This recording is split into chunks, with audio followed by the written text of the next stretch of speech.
그의 이름이 처음 뉴스에 등장했을 때 사람들은 묻기 시작했죠. 누군데 저렇게 진심처럼 말하지? 정치가 아니라 삶을 말하는 것 같아. 그의 손엔 마이크 대신 녹슨 자전거가 있었고 입술은 떨렸지만 눈은 흔들리지 않았습니다. 그는 아버지를 기억하지 못했습니다. 하지만 그날 한 통의 편지가 모든 걸 바꿨습니다. 감시자였던 아버지, 그리고 구원자였던 아버지. 그는 결국 진실을 등에 지고 페달을 밟기 시작했어요. 새벽 5시, 한라산 자락에 안개가 깔렸습니다. 태성은 녹슨 자전거를 끌고 천천히 언덕을 올라갔어요. 자전거 바퀴가 돌 때마다 삐걱거리는 소리가 났습니다. 그 소리가 새벽의 고요함을 깨뜨렸죠. 발걸음이 무거웠습니다. 오늘이 할머니 기일이었거든요. 묘소 앞에 도착한 태성은 가방에서 편지 한 통을 꺼냈습니다. 15년 전 할머니가 돌아가시기 전날 남긴 마지막 편지였어요. 편지 봉투는 세월의 발에 누렇게 변해 있었죠. 할머니, 저 이제 38이에요. 태성의 목소리가 떨렸습니다. 순간 가슴이 먹먹해졌어요. 아직도 할머니가 왜 이 편지를 남기셨는지 모르겠어요. 하지만 이제 때가 온 것이 아닌가 생각이 들었어요. 바람이 불었습니다. 제주의 바람은 언제나 거칠었죠.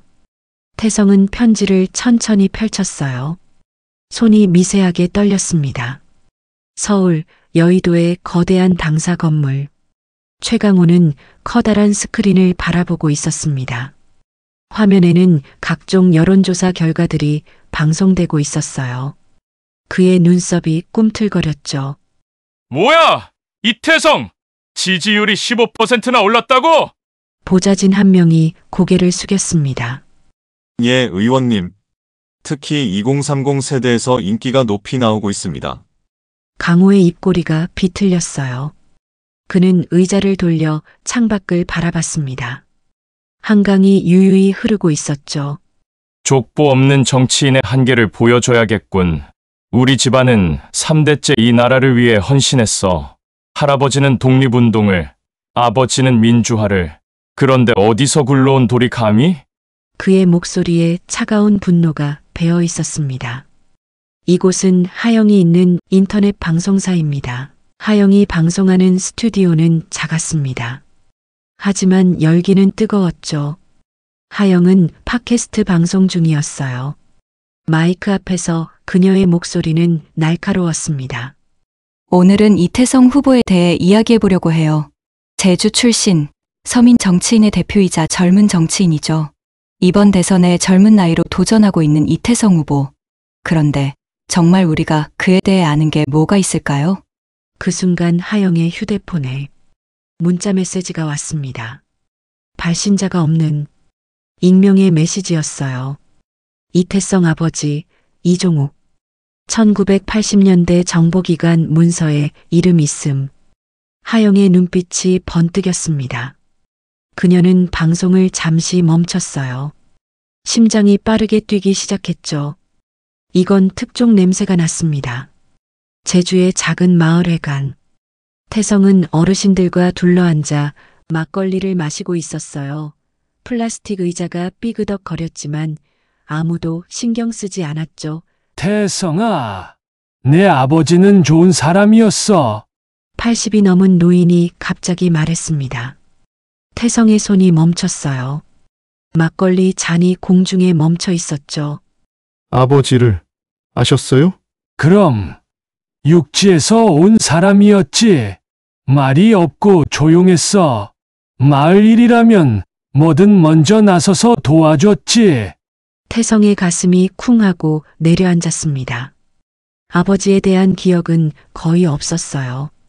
3살 때 돌아가셨으니까요. 할머니도 아버지 이야기는 잘 안 하셨죠. 그런데 왜 돌아가신 건가요? 노인은 고개를 저었습니다. 그건 나도 몰라. 어느 날 갑자기 바다에서. 아니, 이 얘기는 그만하자. 태성의 마음속에서 뭔가가 꿈틀거렸어요. 불안감이었을까요? 호기심이었을까요? 오늘 태성은 국회 본회의장에 있습니다. 오늘 태성이 중요한 안건을 내는 날이거든요. 태성은 연단에 섰어요. 손에는 도서지역 의료 격차 해소법 안건 서류가 들려 있었죠.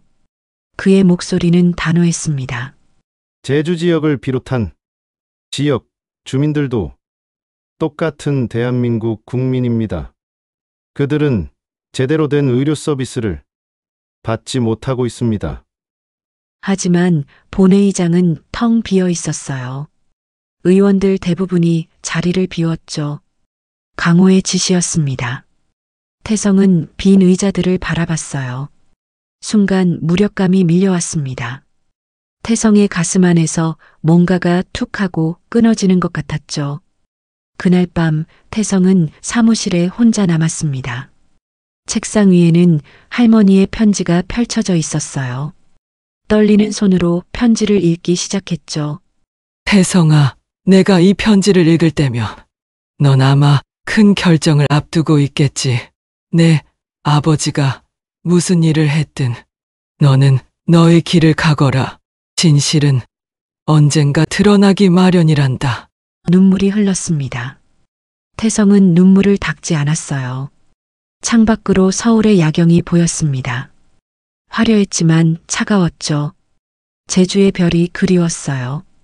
할머니의 따뜻한 손이 그리웠습니다. 휴대폰이 울렸어요. 하영의 번호였습니다. 이태성 후보님, 저는 정하영 기자입니다. 당신 아버지에 대해 할 이야기가 있어요. 태성의 심장이 멈춘 것 같았습니다. 그는 천천히 숨을 들이마셨어요. 운명의 톱니바퀴가 돌아가기 시작했습니다. 여기는 국정원입니다. 하영이 그 자리에 있습니다. 국정원 기록보관소는 지하 3층에 있었습니다. 하영은 차가운 복도를 걸었어요. 형광등이 깜빡거렸죠. 정보공개 청구로 받은 허가증을 꽉 쥐고 있었습니다. 손바닥에 땀이 배었어요. 철문이 열렸습니다. 먼지 냄새가 코를 찔렀죠. 담당 직원이 두꺼운 파일 하나를 내밀었어요. 표지에는 1987년 제주 특별감시 대상이라고 적혀 있었습니다. 하영의 심장이 쿵쿵 뛰었어요. 파일을 열자 빛바랜 사진들이 나왔습니다. 그중 한 장에서 하영의 눈이 멈췄어요. 이종욱, 태성의 아버지였죠. 사진 속 그는 젊었습니다. 눈빛이 슬퍼 보였어요. 문서를 읽어 내려갔습니다. 이종욱, 1985년 제주 파견, 임무 4.3 사건 관련자 및 가족 동향 감시. 순간 하영의 등줄기가 차가워졌습니다. 태성의 아버지가 민간인을 감시했다니. 이건 폭탄 같은 뉴스였어요. 그런데 다음 페이지에서 이상한 내용을 발견했죠. 1987년 3월 이종욱 요원 실종. 마지막 보고 감시 대상 3명 보호 조치 후 연락 두절. 하영은 눈을 비볐어요. 보호 조치? 감시하던 사람을 보호했다고? 새벽 3시 태성의 선거사무소. 태성은 홀로 앉아 있었습니다. 책상 위에는 할머니의 편지들이 흩어져 있었어요. 오늘 찾은 건 모두 33통이었죠. 할머니가 15년 동안 써놓은 편지들이었습니다. 한 통을 펼쳤어요. 태성아, 내 아버지는 착한 사람이었단다. 남을 해치지 못하는 사람이었어. 그게 네 아버지의 약점이었고 동시에 힘이었지. 태성의 눈가가 뜨거워졌습니다. 할머니는 뭘 알고 계셨던 걸까요? 왜 말씀 안 하셨어요, 할머니? 빈 사무실에 그의 목소리가 울렸습니다. 대답은 없었죠. 오늘은 강호의 비공개 모임이 있는 날입니다. 강남의 호텔 최상층에서의 은밀한 모임이죠. 정치 명문가 2세, 3세들이 모여 있었습니다. 모두 비싼 양복을 입고 있었죠. 혈통 없는 자가 감히 대통령이 되려 한다니. 누군가 비웃었습니다. 강호가 손을 들어 조용히 시켰어요. 이태성의 아버지 이야기를 들었나? 정보기관 출신이라더군. 그것도 민간인 사찰 요원이었대요. 방안이 술렁거렸습니다. 강호의 입꼬리가 올라갔어요. 이 정보를 잘 쓰면 그를 끝장낼 수 있어. 그때 문이 열렸습니다. 강호의 아들 준혁이 들어왔어요. 25살의 청년이었죠. 아버지, 잠깐 얘기 좀 해요. 네가 어떻게 여길 온 것이냐? 강호의 표정이 굳었습니다. 제주 해녀 작업장, 이른 아침. 태성은 해녀들을 도와 그물을 정리하고 있었어요. 표정은 어두웠고 손에는 굳은 살이 박여 있었죠. 이건 어릴 때부터 익숙한 일이었습니다. 태성아, 네 아버지 생각나는구나. 너는 네 아버지랑 꼭 닮았구나. 70 넘은 해녀 할머니가 말했어요. 그 사람도 이렇게 와서 도와줬어. 육지 사람이 와서 정말 부지런하고 작은 일까지 도와줬단다. 태성이 손을 멈췄습니다. 아버지가 여기 자주 오셨어요? 매일 왔지. 특히 영숙이네랑 친했어. 영숙이요? 해녀 할머니의 얼굴이 어두워졌어요. 4.3 사건 때 아버지 잃은 집 딸이야. 태성이 내 아버지가 그 집을 많이 도와줬지. 그러다가 말끝을 흐렸습니다. 태성의 가슴이 조여왔어요. 하영의 작업실 심야. 모니터 화면에는 수십 개의 문서가 떠 있었습니다. 하영은 커피를 마시며 자료를 정리했어요. 눈이 충혈되어 있었죠. 그때 새로운 이메일이 도착했습니다. 익명의 제보자였어요.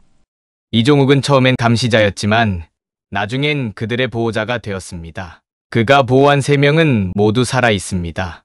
1명은 지금 국회의원입니다. 하영이 의자에서 벌떡 일어났어요. 커피잔이 쏟아졌지만 신경 쓸 겨를이 없었죠. 그녀는 급하게 전화를 걸었습니다. 상대는 태성이었어요. 이 후보님, 당장 만나야 해요. 후보님의 아버지에 대한 제보를 받았습니다. 그분은 영웅이었을지도 몰라요. 전화 너머 태성의 숨소리가 거칠어졌습니다. 태성의 제주집, 밤 11시.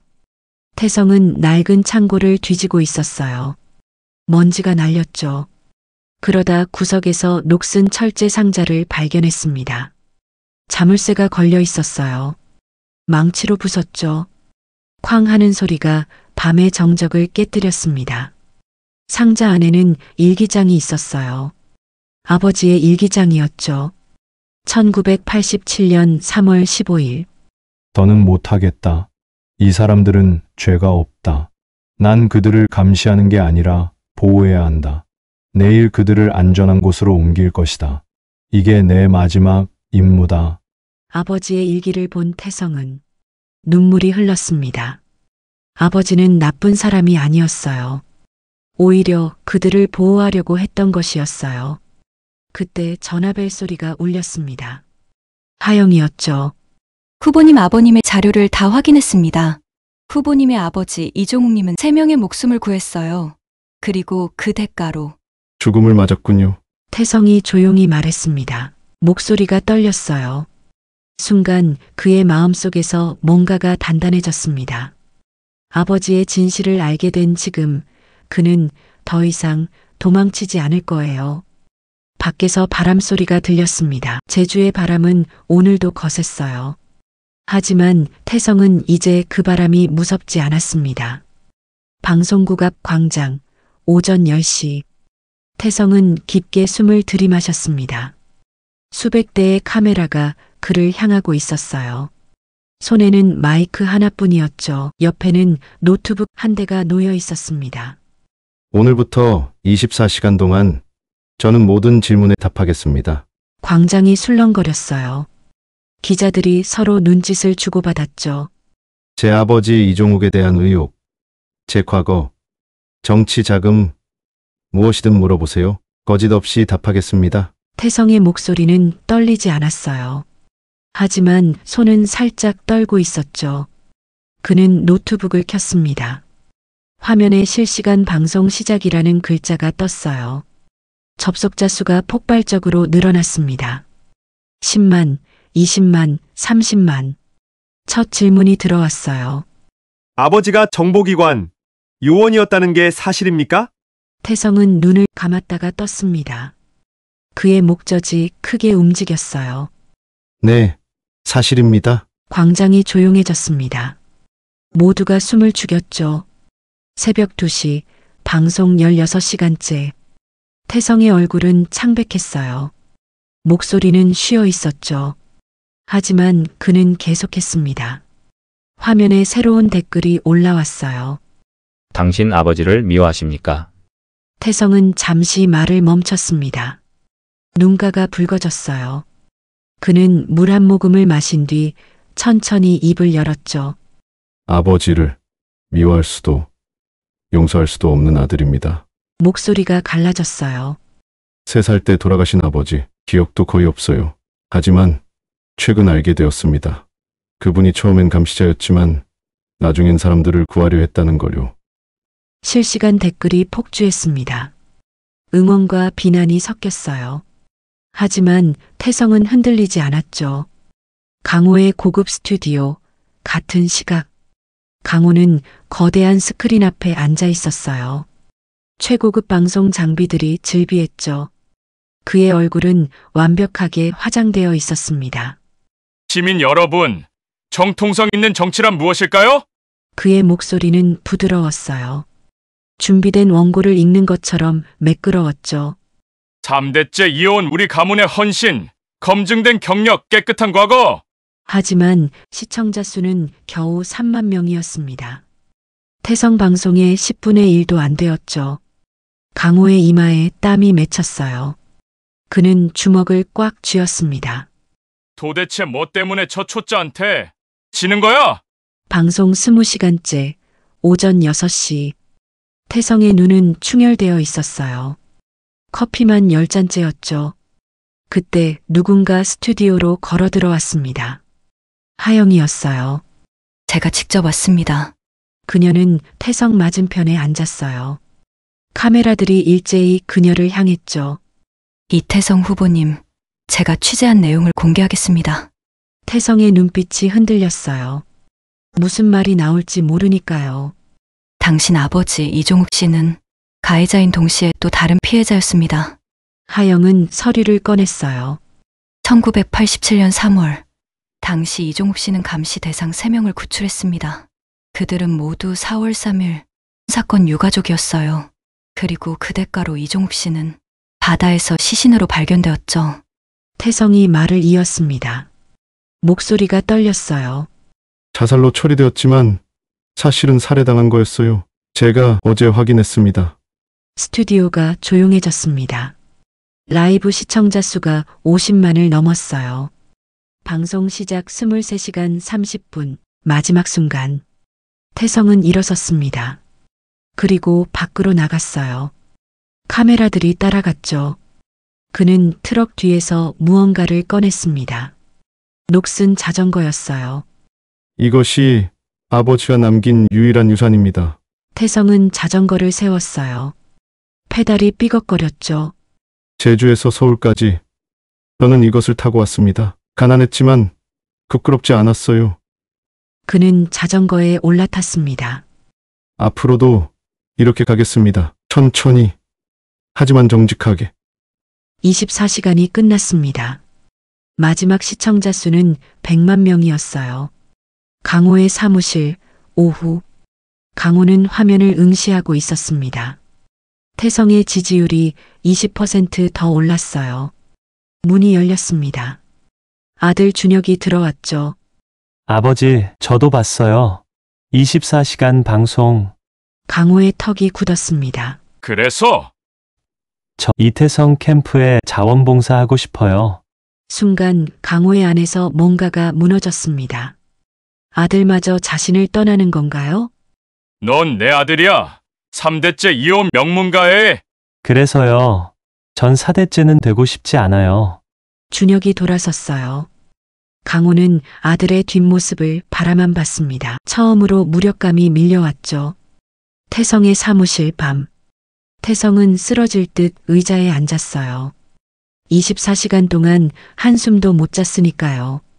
휴대폰이 울렸습니다. 제주 해녀 할머니였어요. 태성아, 봤다. 너 정말 얘 아버지 닮았구나. 태성의 눈에 눈물이 고였습니다. 할머니, 내 아버지도 그랬어. 끝까지 포기 안 했지. 너도 그래라. 우리가 응원한다. 전화가 끊겼어요. 태성은 눈물을 흘렸습니다. 지쳤지만 행복한 눈물이었죠. 창밖으로 아침 해가 떠오르고 있었어요. 새로운 하루가 시작되었습니다. 그리고 태성의 진짜 싸움도 이제 시작이었죠. TV 토론 스튜디오, 저녁 8시 4명의 후보가 원탁에 앉았습니다. 조명이 너무 밝았어요. 태성은 눈을 가늘게 떴죠. 강호가 먼저 입을 열었습니다. 그의 목소리는 위험이 있었어요. 저는 3대째 이 나라를 위해 헌신한 집안에서 자랐습니다. 할아버지는 독립운동을, 아버지는 민주화를 이끌었죠. 정치엔 정통성이 필요합니다. 박수 소리가 들렸어요. 강호의 지지자들이었죠. 사회자가 태성을 바라봤습니다. 이태성 후보님 반박하시겠습니까? 태성은 천천히 마이크를 잡았어요. 그리고 강호를 똑바로 쳐다봤죠. 그럼 4대째부터는 왕조입니까? 스튜디오가 순간 조용해졌습니다. 강호의 얼굴이 붉어졌어요. 뭐라고요? 민주주의는 세습이 아닙니다. 국민이 선택하는 겁니다. 강호의 주먹이 떨렸어요. 하지만 카메라 앞이라 참아야 했죠. 다음 날 새벽 제주 할머니 묘소. 태성은 무릎을 꿇었습니다. 손에는 작은 상자가 들려 있었어요. 상자를 열자 편지가 수백 통 들어 있었습니다. 모두 할머니가 미리 써놓은 것들이었어요. 봉투마다 날짜가 적혀 있었죠. 선거 일주일 전이라고 적힌 편지를 꺼냈어요. 태성아, 이제 곧 큰 선택의 날이 오겠구나. 기억해라. 권력은 내가 쥐는 게 아니라 국민이 빌려주는 거란다. 태성의 눈가가 젖었습니다. 할머니는 모든 걸 예상하고 계셨어요. 다음 편지를 열었죠. 힘들 때라고 적혀 있었어요. 바다를 봐라. 파도는 쉬지 않고 온다. 하지만 바위는 그 자리를 지킨다. 너도 바위가 되어라. 순간 태성의 가슴이 뜨거워졌습니다. 할머니의 목소리가 들리는 것 같았어요. 강호의 집 아침. 강호는 아침 식탁에 혼자 앉아 있었습니다. 아들 준혁의 자리는 비어 있었어요. 아내가 커피를 내려놓았죠. 준혁이는 이태성 캠프에 갔대요. 강호의 손이 멈췄습니다. 커피잔이 덜컥 소리를 냈어요. 내 아들이 왜? 아내가 한숨을 쉬었습니다. 당신이 아들을 너무 몰아붙였잖아요. 정치 명문가, 3대 전통. 준혁이는 그런 거 원하지 않았어요. 강호는 아무 말도 할 수 없었습니다. 처음으로 자신이 잃은 게 무엇인지 깨달았죠. 선거 3일 전 하영의 팟캐스트 스튜디오. 하영은 마지막 방송을 준비하고 있었어요. 오늘은 특별한 내용이 있었죠. 청취자 여러분, 오늘은 제가 취재한 마지막 진실을 공개합니다. 그녀는 잠시 숨을 고르고 말을 이었어요. 이종욱 씨는 제주 4월 3일 사건에 유족들을 보호하다가 의문사했습니다. 그가 구한 3명 중 1명이 현재 국회의원 김영수 씨입니다. 스튜디오 밖에서 전화가 빗발쳤어요. 언론사마다 난리가 났죠. 김영수 의원이 오늘 기자회견을 한답니다. 이종욱 씨에 대한 증언을 하겠대요. 하영의 입꼬리가 살짝 올라갔습니다. 진실이 드러나고 있었어요. 투표 당일 새벽 5시, 태성은 녹슨 자전거를 끌고 나왔습니다. 제주의 첫 투표소까지 자전거로 가기로 했어요. 길가에 사람들이 하나둘 모였습니다. 스마트폰으로 영상을 찍었죠. 이태성이다. 자전거 타고 간대. 페달을 밟을 때마다 삐걱거리는 소리가 났어요. 하지만 태성은 멈추지 않았죠. 한 할머니가 길가에서 손을 흔들었습니다. 태성아, 힘내라. 태성은 손을 들어 인사했어요. 순간 자전거가 휘청거렸지만 다시 균형을 잡았죠. 투표소에 도착했을 때 수백 명이 모여 있었습니다. 모두가 그를 바라봤어요. 투표함 앞 오전 9시 태성은 투표용지를 들고 잠시 멈췄습니다. 손이 떨렸어요. 할머니의 편지 구절이 떠올랐죠.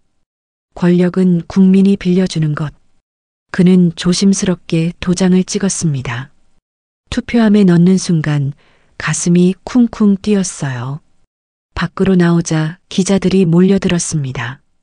소감 한 말씀 해주세요. 태성은 고개를 들었어요. 햇살이 눈부셨죠. 저는 제주에서 왔습니다. 그리고 제주의 마음을 잊지 않겠습니다. 개표 방송 밤 8시. 개표율 50%, 이태성 48.5%, 최강호 47.2%. 박빙이었습니다. 손에 땀이 났어요. 태성은 사무실 한 구석에 조용히 앉아 있었습니다. 주변에선 환호와 탄식이 반복됐죠. 개표율 70%, 이태성 49.1%, 최강호 46.8%. 차이가 벌어지기 시작했어요. 개표율 90%, 이태성 50.5%, 최강호 45.2%. 드디어 50%를 넘었습니다. 사무실이 떠나갈 듯 환호성이 터졌어요. 하지만 태성은 조용했습니다. 그는 창밖을 바라봤어요. 별이 빛나고 있었죠. 제주 개표 완료. 이태성 72.3%. 제주가 그를 선택했습니다. 태성의 눈에 눈물이 고였어요. 당선 확정, 밤 11시.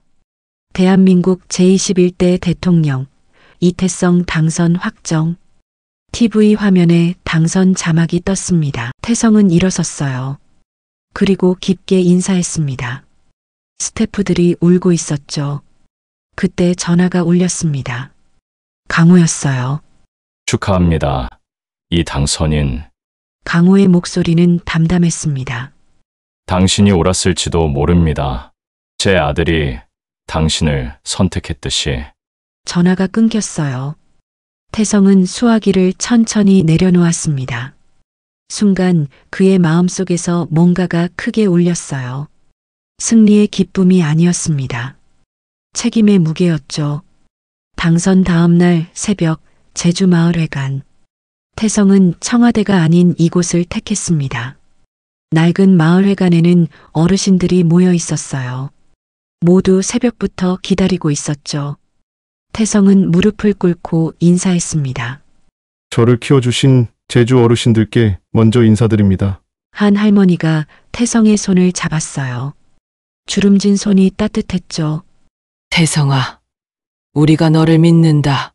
서울 가서도 우릴 잊지 마라. 태성의 목이 메었습니다. 그는 고개를 깊이 숙였어요. 저는 섬에서 왔고 섬의 마음을 잊지 않겠습니다. 마을회관 밖에는 기자들이 몰려 있었어요. 하지만 태성은 서두르지 않았죠.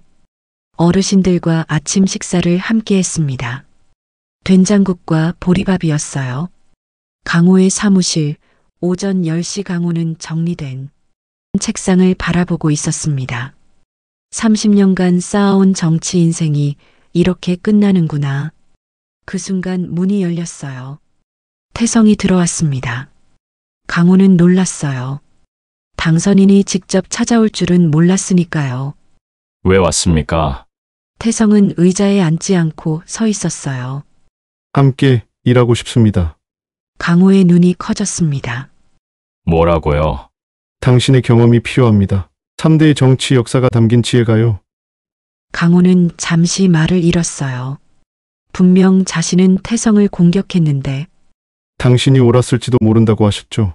그럼 함께 옳은 길을 찾아가면 됩니다. 태성이 손을 내밀었습니다. 강호는 그 손을 바라봤어요. 천천히 강호도 손을 내밀었습니다. 악수하는 순간 굳은 살이 박힌 손이었죠. 뭔가가 시작되는 느낌이었어요. 하영의 새 스튜디오. 하영은 새로운 팟캐스트를 준비하고 있었습니다. 제목은 권력을 감시하는 사람들이었어요. 오늘부터 저는 이태성 정보를 가장 날카롭게 감시할 겁니다. 마이크 앞에서 그녀의 목소리는 단호했어요. 그가 대통령이 되었다고 끝이 아닙니다. 이제 시작이죠. 약속을 지키는지 변하지 않는지 제가 지켜볼 겁니다. 첫 방송 게스트는 의외의 인물이었어요. 준혁, 강호의 아들이었죠. 왜 아버지를 떠나 이태성 당선인을 선택했나요? 준혁은 잠시 생각하다가 답했습니다. 자전거요. 녹슨 자전거를 타고 가는 모습이 진짜 같았어요. 아버지의 검은 리무진보다요. 하영은 고개를 끄덕였어요. 그녀도 그 자전거를 기억했으니까요. 청와대 창고, 취임식 전날 밤. 태성은 혼자 창고로 들어갔습니다. 손에는 녹슨 자전거가 들려 있었어요. 창고 한 구석에 자전거를 세웠습니다. 그리고 종이를 하나 붙였어요. 4년 후 이것을 타고 나가겠습니다. 순간 누군가 들어왔어요. 경호원인 줄 알았는데 강호였습니다. 내일이 취임식이죠. 태성은 고개를 끄덕였어요. 두렵습니까? 네, 강호가 웃었어요. 처음 보는 따뜻한 웃음이었죠. 그게 정상입니다. 무서워하지 않는 권력자가 더 무서운 법이죠. 두 사람은 나란히 서서 자전거를 바라봤어요. 녹슬었지만 단단해 보였습니다. 취임식 아침. 비가 내리기 시작했어요. 하지만 취임식장은 사람들로 가득했죠. 태성은 단상에 올랐습니다. 사람들의 모습을 하나씩 두 눈에 담았습니다. 국민 여러분, 마이크를 통해 그의 목소리가 울려 퍼졌습니다.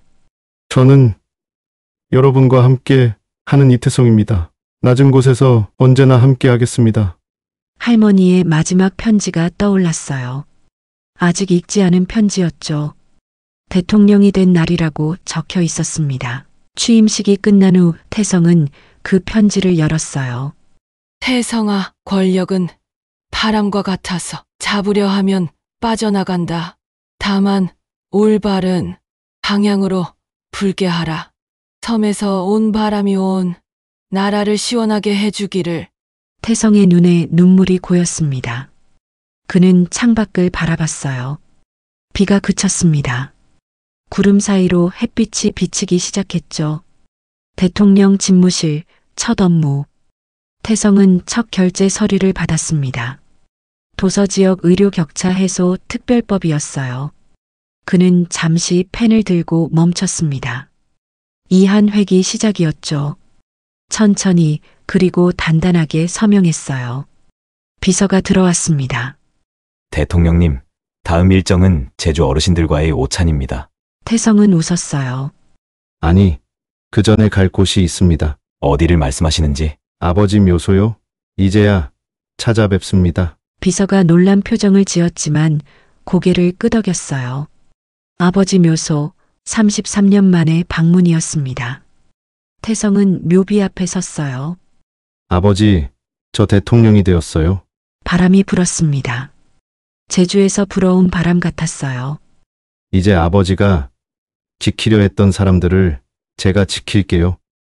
그는 녹슨 자전거 열쇠를 묘비 앞에 놓았어요. 4년 후에 다시 가지러 오겠다는 약속이었죠. 일어서려는 순간 누군가 다가왔습니다. 하영이었어요. 취재차 왔다가 우연히 봤어요. 태성은 고개를 끄덕였습니다. 기사 쓰실 건가요? 아니요. 이건 개인적인 순간이니까요. 두 사람은 나란히 섰어요. 해가 지고 있었습니다. 앞으로 잘 감시해 주세요. 그럼요. 그게 제 일이니까요. 하영이 떠난 뒤 태성은 다시 한번 묘비를 바라봤어요. 섬에서 온 바람이 이제 온 나라로 불어갑니다. 그 바람은 거칠지만 따뜻했어요. 지금 이 자리에 서 있는 태성처럼, 그리고 할머니의 손길처럼.